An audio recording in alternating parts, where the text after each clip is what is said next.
Well, what's going on, everybody? Welcome back to the farm. Today, we are taking our first steps into getting into pastured poultry. Getting ready to head to the hatchery. Taylor and I, we're heading over to the Mount Healthy Hatchery. That's the same place that I got my gold-laced Wyandotte chicks about a year ago.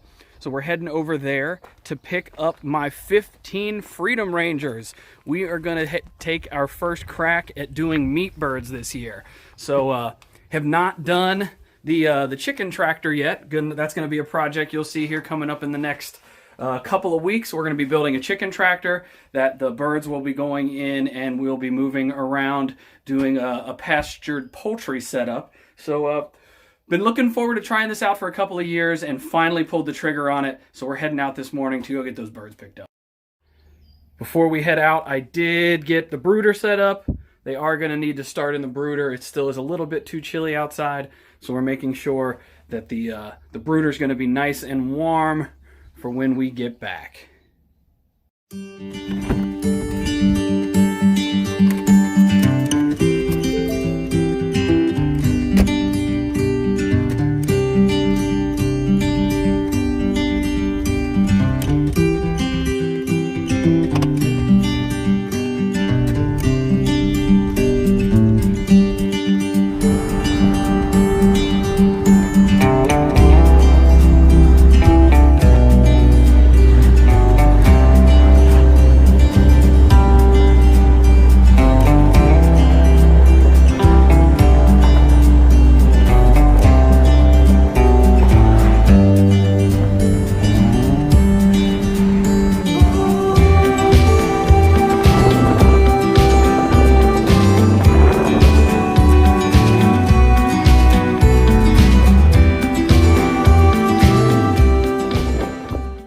So here's our little peepers.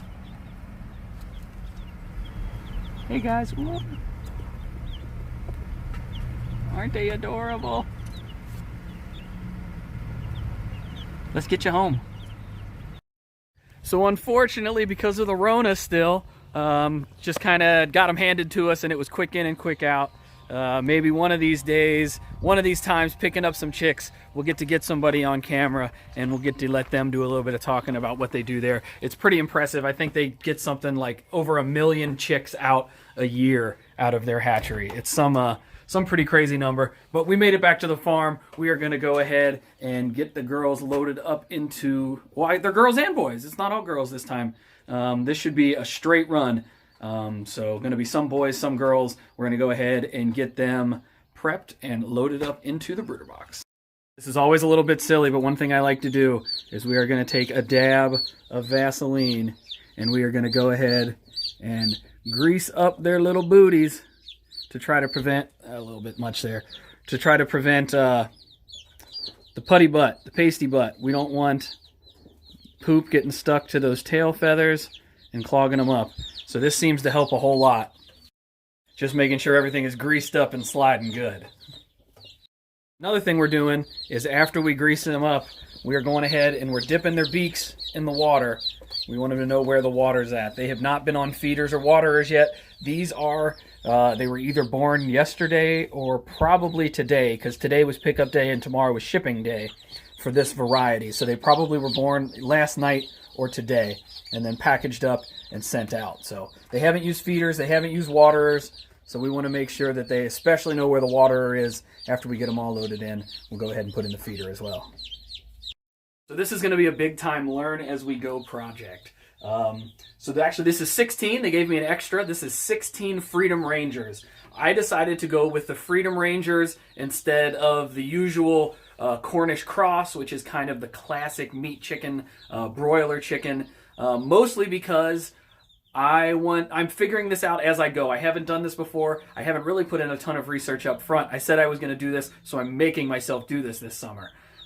This is a 12-week hatch to finish broiler, and the Cornish cross is about 8 weeks, I think. So this is going to give me a little bit of extra time, and they're supposed to be a little bit hardier. You have a little bit less problems with them. They're better foragers, which is great because you'll get a better tasting chicken. It'll be a stronger tasting chicken more of that, I guess, chicken flavor is kind of how it's been described from what I've read, because they're going to be eating more bugs and they're going to be more active.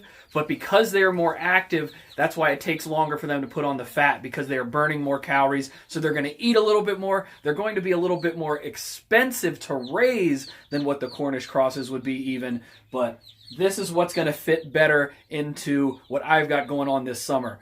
Maybe there'll still be time at the end of the summer. I would think this will go till August. I probably would have time to even do a run of Cornish crosses before it got cold out. So maybe if this goes well, I will even try that this year. We'll have to wait and see, though, at this point.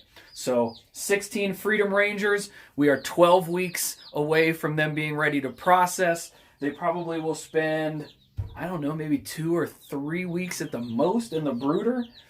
They grow so fast, and it's the middle of May right now, so it's getting warmer outside. So they should be able to get out onto the grass pretty quick. They should be big enough and hardy enough that they won't need to be in here with the supplemental heat coming from the heat lamp for very long. This is a meat bird specific feed that we are putting in there with them that is a much higher protein content than what the layer feed would be.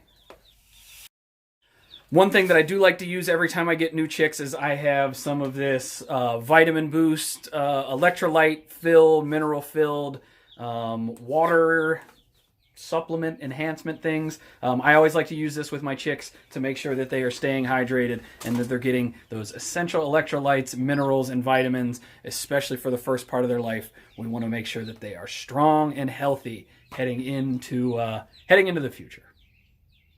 And this is going to be the first of what I imagine is going to be quite a few videos on the broilers. The next one will probably be starting to build the chicken tractor, so keep an eye out for that one, but we'll definitely be doing some update videos on what's going on with these guys and gals as well over the next few weeks. So I know it was a quick one. I hope you guys enjoyed it. If you did, think about hitting that thumbs up. Subscribe to the channel if you haven't already. And until next time, y'all, we will see you.